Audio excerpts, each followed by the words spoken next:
Up from Slavery by Booker T. Washington. Chapter 16, Europe.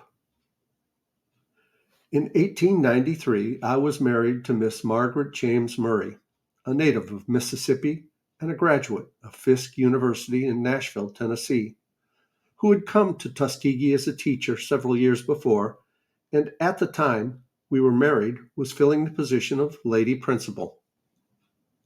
Not only is Miss Washington completely one with me in the work directly connected with the school, relieving me of many burdens and perplexities, but aside from her work on the school grounds, she carries on as a mother's meeting in the town of Tuskegee, and a plantation work among the women, children, and men who live in a settlement connected with a large plantation about 8 miles from Tuskegee.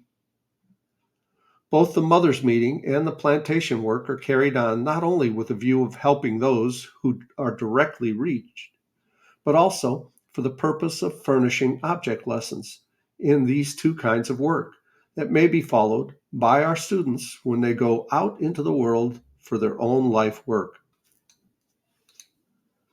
Aside from these two enterprises, Mrs. Washington is also largely responsible for a women's club at the school, which brings together twice a month the women who live on the school grounds and those who live near for the discussion of some important topic. She is also the president of what is known as the Foundation of Southern Colored Women's Clubs and is chairman of the executive committee of the National Federation of Colored Women's Clubs. Portia, the oldest of my three children, has learned dressmaking. She has unusual ability in instrumental music. Aside from her studies at Tuskegee, she has already begun to teach there. Booker Taliaferro is my next oldest child. Young as he has already nearly mastered the brickmason's trade. He began working at this trade when he was quite small, dividing his time between this and classwork, and he has developed great skill in the trade and a fondness for it. He says that he is going to be an architect and brickmason. One of the most satisfactory letters that I have ever received from anyone came to me from Booker last summer. When I left home for the summer, I told him that he must work at his trade half of each day, and that the other half of the day he could spend as he pleased. When I had been away from home for 2 weeks, I received the following letter from him. Tuskegee, Alabama. Dear Papa, before you left home, you told me to work at my trade half of each day. I like my work so much that I want to work at my trade all day. Besides, I want to earn all the money I can so that when I go to another school, I shall have money to pay my expenses. Your son, Booker. My youngest child, Ernest Davidson Washington, says that he is going to be a physician. In addition to going to school, where he studies books and his manual training, he regularly spends a portion of his time in the office of our resident physician, and has already learned to do many of the duties which pertain to a doctor's office. The one thing in my life which brings me the keenest regret is that my work in connection with public affairs keeps me for so much of the time away from my family, where, of all places in the world, I delight to be. I always envy the individual whose life work is so laid that he can spend his evenings at home. I have sometimes thought that people who have this rare privilege do not appreciate it as they should. It is such a rest and relief to get away from the crowds of people and handshaking and traveling and to get home, even if it be for but a very brief while. Another thing at Tuskegee out of which I get a great deal of pleasure and satisfaction is in the meeting with our students and teachers and their families in the chapel for devotion exercises every evening at 8:30, the last thing before retiring for the night. It is an inspiring sight when one stands on the platform there and sees before him 11 or 1,200 earnest young men and women, and one cannot but feel that it is a privilege to help guide them to the higher and more useful life. In the spring of 1899, there came to me what I might describe as almost the greatest surprise of my life. Some good ladies in Boston arranged a public meeting in the interests of Tuskegee to be held in the Hollis Street Theater. This meeting was attended by large numbers of the best people of Boston of both races. Bishop Lawrence presided, In addition to an address made by myself, Mr. Paul Lawrence Dunbar read from his, and Dr. W.E.B. Du Bois read an original sketch. Some of those who attended this meeting noticed that I seemed unusually tired, and some little time after the close of the meeting, one of the ladies who had been interested in it asked me in a casual way if I had ever been to Europe. I replied that I never had. She asked me if I had ever thought of going, and I told her no, that it was something entirely beyond me. This conversation soon passed out of my mind, but a few days afterward, I was informed that some friends in Boston, including Mr. Francis J. Garrison, had raised a sum of money sufficient to pay all the expenses of Mrs. Washington and myself during a 3 or 4 months trip to Europe. It was added with emphasis that we must go. A year previous to this, Mr. Garrison had attempted to get me to promise to go to Europe for a summer's rest, with the understanding that he would be responsible for raising the money among his friends for the expenses of the trip. At that time, such a journey seemed so entirely foreign to anything that I should ever be able to undertake that I confess I did not give the matter very serious attention.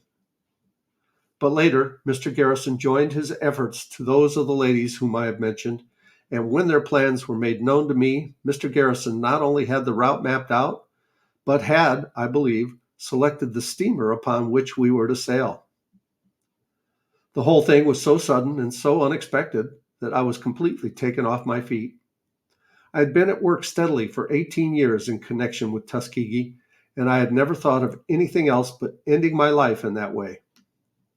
Each day, the school seemed to depend upon me more largely for its daily expenses, and I told these Boston friends that while I thanked them sincerely for their thoughtfulness and generosity, I could not go to Europe for the reason that the school could not live financially while I was absent.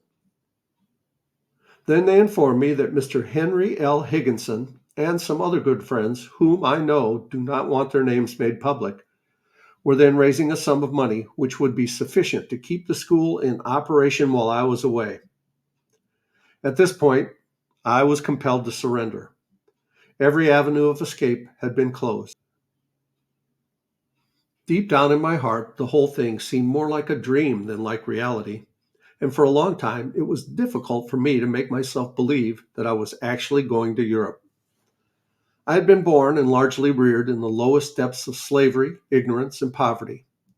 In my childhood, I had suffered for want of a place to sleep, for lack of food, clothing, and shelter. I had not had the privilege of sitting down to a dining table until I was quite well grown. Luxuries had always seemed to me to be something meant for white people, not for my race. I had always regarded Europe and London and Paris much as I regarded heaven. And now, could it be that I was actually going to Europe? Such thoughts as these were constantly with me. Two other thoughts troubled me a good deal. I feared that people who heard that Mrs. Washington and I were going to Europe might not know all the circumstances, and might get the idea that we had become, as some might say, stuck up, and were trying to show off. I recalled that from my youth I had heard it said that too often, when people of my race reached any degree of success, they were inclined to unduly exalt themselves, to try and ape the wealthy, and in so doing to lose their heads. The fear that people might think this of us haunted me a good deal. Then, too, I could not see how my conscience could permit me to spare the time from my work and be happy. It seemed mean and selfish to me to be taking a vacation while others were at work and while there was so much that needed to be done. From the time I could remember, I had always been at work, and I did not see how I could spend 3 or 4 months in doing nothing. The fact was that I did not know how to take a vacation. Mrs. Washington had much the same difficulty in getting away, but she was anxious to go because she thought I needed the rest. There were many important national questions bearing upon the life of the race which were being agitated at that time, and this made it all the harder for us to decide to go. We finally gave our Boston friends our promise that we would go, and then they insisted that the date of our departure be set as soon as possible. So we decided upon May 10th. My good friend, Mr. Garrison, kindly took charge of all the details necessary for the success of the trip, and he, as well as our other friends, gave us a great number of letters of introduction to people in France and England, and made other arrangements for our comfort and convenience abroad. Goodbyes were said at Tuskegee, and we were in New York May 9th, ready to sail the next day. Our daughter Portia, who was then studying in South Framingham, Massachusetts, came to New York to see us off. Mr. Scott, my secretary, came with me to New York in order that I might clear up the last bit of business before we left. Our friends also came to New York to see us off. Just before we went on board the steamer, another pleasant surprise came to us in the form of a letter from two generous ladies, stating that they had decided to give us the money with which to erect a new building to be used in properly housing all our industries for the girls at Tuskegee. We were to sail on the Freeland of the Red Star Line, and a beautiful vessel she was. We went on board just before noon, the hour of sailing. I had never before been on board a large ocean steamer, and the feeling which took possession of me when I found myself there is rather hard to describe. It was a feeling, I think, of awe mingled with delight. We were agreeably surprised to find that the captain, as well as several of the other officers, not only knew who we were, but were expecting us and gave us a pleasant greeting. There were several passengers whom we knew, including Senator Sewell of New Jersey and Edward Marshall, the newspaper correspondent. I had just a little fear that we would not be treated civilly by some of the passengers. This fear was based upon what I had heard other people of my race who had crossed the ocean say about unpleasant experiences in crossing the ocean in American vessels. But in our case, from the captain down to the most humble servant, we were treated with the greatest kindness. Nor was this kindness confined to those who were connected with the steamer. It was shown by all the passengers also. There were not a few Southern men and women on board, and they were as cordial as those from other parts of the country. As soon as the last goodbyes were said and the steamer had cut loose from the wharf, the load of care, anxiety, and responsibility which I had carried for 18 years began to lift itself from my shoulders at the rate, it seemed to me, of £1 a minute. It was the first time in all those years that I had felt, even in a measure, free from care, and my feeling of relief is hard to describe on paper. Added to this was the delightful anticipation of being in Europe soon. It all seemed more like a dream than reality. Mr. Garrison had thoughtfully arranged to have us have one of the most comfortable rooms on the ship. The second or third day out, I began to sleep, and I think that I slept at the rate of 15 hours a day during the remainder of the 10 days' passage.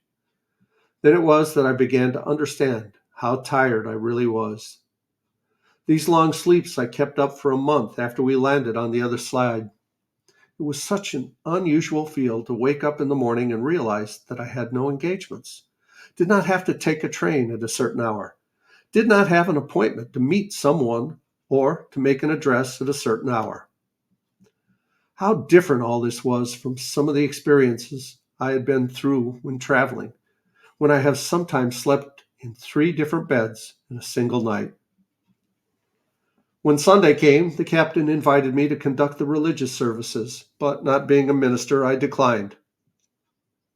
The passengers, however, began making requests that I deliver an address to them in the dining salon sometime during the voyage, and this I consented to do. Senator Sewell presided at this meeting. After 10 days of delightful weather, during which I was not seasick for a day, we landed at the interesting old city of Antwerp in Belgium. The next day after we landed happened to be one of those numberless holidays which the people of those countries are in the habit of observing. It was a bright, beautiful day. Our room in the hotel faced the main public square, and the sights there, the people coming in from the country with all kinds of beautiful flowers to sell, the women coming in with their dogs, drawing large, brightly polished cans filled with milk, the people streaming into the cathedral, filled me with a sense of newness that I had never before experienced. After spending some time in Antwerp, we were invited to go with a party of 6 persons on a trip through Holland. This party included Edward Marshall and some American artists who had come over on the same steamer with us. We accepted the invitation and enjoyed the trip greatly. I think it was all the more interesting and instructive because we went for most of the way on one of the slow, old-fashioned canal boats. This gave us an opportunity of seeing and studying the real life of the people in the country districts. We went in this way as far as Rotterdam and later went to The Hague, where the peace conference was then in session, and where we were kindly received by the American representatives. The thing that impressed itself most on me in Holland was the thoroughness of the agriculture and the excellence of the Holstein cattle. I never knew before visiting Holland how much it was possible for people to get out of a small plot of ground. It seemed to me that absolutely no land was wasted. It was worth a trip to Holland, too, just to get a sight of 300 or 400 fine Holstein cows grazing on one of those intensely green fields. From Holland, we went to Belgium and made a hasty trip through that country, stopping at Brussels, where we visited the battlefield of Waterloo. From Belgium, we went direct to Paris, where we found that Mr. Theodore Stanton, the son of Mrs. Elizabeth Cady Stanton, had kindly provided accommodations for us. We had barely got settled in Paris before an invitation came for me from the University Club of Paris to be its guest at a banquet which was soon to be given. The other guests were ex-President Benjamin Harrison and Archbishop Ireland, who were in Paris at the same time. The American ambassador, General Horace Porter, presided at the banquet. My address on this occasion seemed to give satisfaction to those who heard it. General Harrison kindly devoted a large portion of his remarks at dinner to myself and to the influence of the work at Tuskegee on the American race question. After my address at this banquet, other invitations came to me, but I declined most of them, knowing that if I accepted them all, the object of my visit would be defeated. I did, however, consent to deliver an address to the American chapel the following Sunday morning, and at this meeting, General Harrison, General Porter, and other distinguished Americans were present. Later, we received a formal call from the American ambassador and were invited to attend a reception at his residence. At this reception, we met many Americans, among them Justice Fuller and Harlan of the United States Supreme Court. During our entire stay of a month in Paris, both the American ambassador and his wife, as well as several other Americans, were very kind to us. While in Paris, we saw a good deal of the now famous American Negro painter, Mr. Henry C. Tanner, whom we had formerly known in America. It was very satisfactory to find how well known Mr. Tanner was in the field of art, and to note the high standing which all classes accorded to him.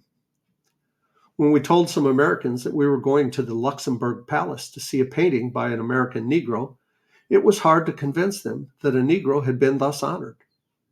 I do not believe that they were really convinced of the fact until they saw the picture for themselves.